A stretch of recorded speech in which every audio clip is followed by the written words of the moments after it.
Hello, can you tell us who you are and what is happening today?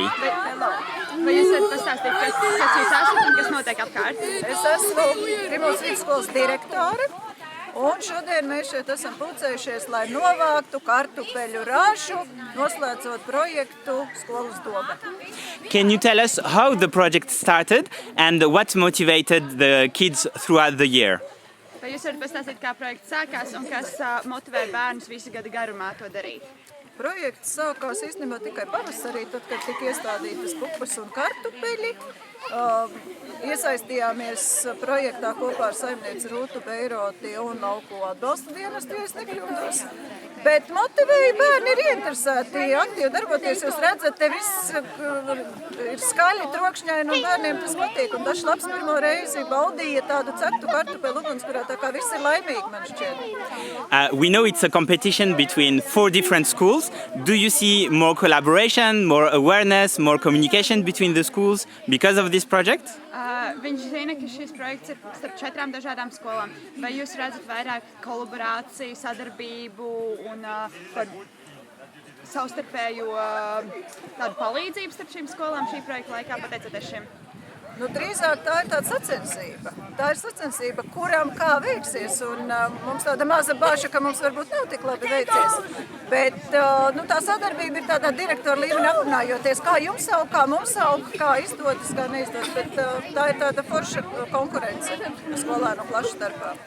I know you associate what is happening here with the curriculum, with they study in school.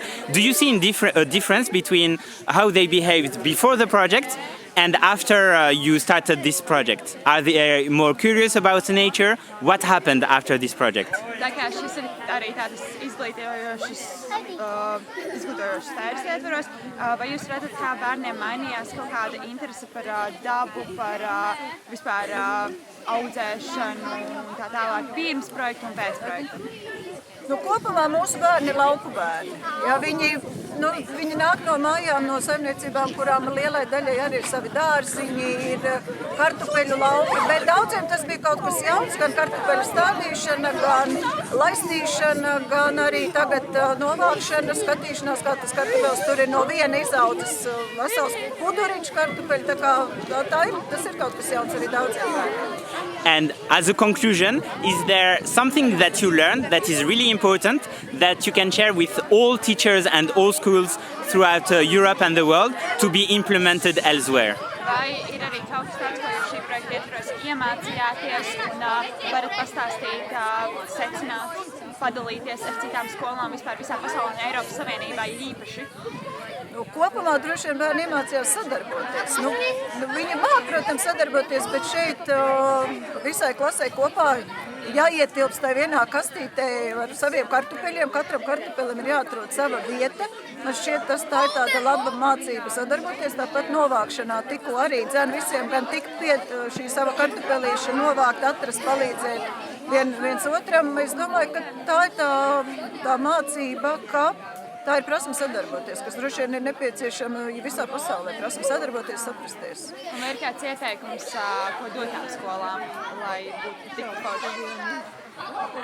Vienkārši iesaistīties, būt gataviem dažādiem izaicinājumiem, piedalīties, būt atvērtiem.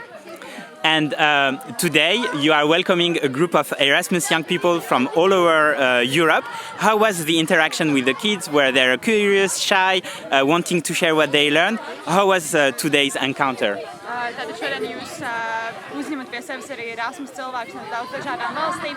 Kāda bija šī miedarbība starp bērniem un šiem Erasmusniekiem, kā arī vai bērniem bija interese par viņiem, kāda zinkārība un tā? Man šķiet, ka bērniem bija ļoti liela interese par šiem Erasmus dalībniekiem, jo viņi labprāt izmantoja savas angļu valodas zināšanas un labprāt arī aprunājās, atrada vārda brāļus un vārda māsas, droši vien, ka. Un man liekas, ka tā ļoti jauka viņiem arī pieredze satikt šos cilvēkus no pasaules ar viņiem aprunāties. Tā kā es priecājos par šo sadarbību. Ļoti labi, paldies.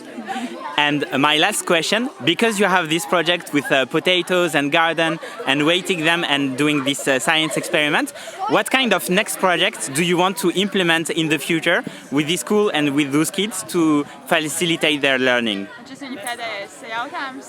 Kādi ir citi projekti, ko jūs labprāt iesaistītu ar citām skolām vai ar bērniem kopumā, kas varētu, tā teikt, uzņemt dārzniecību? Dārzniecība. Tieši par dārziem Nē, vispār domāts? kopumā projekti, kas ir tā kā saistīti ar dabu, tādām. Nu, droši vien mēs varētu kādā kopīgā projektā iesaistīties, domājot par dabas resursu atkārtot izmantošanu. Vai ne?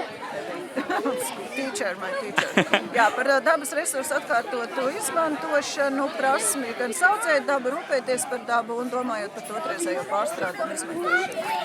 Perfect. Can you remind us your name and your function in the school? Kas es esmu? Un ko izdara skolā?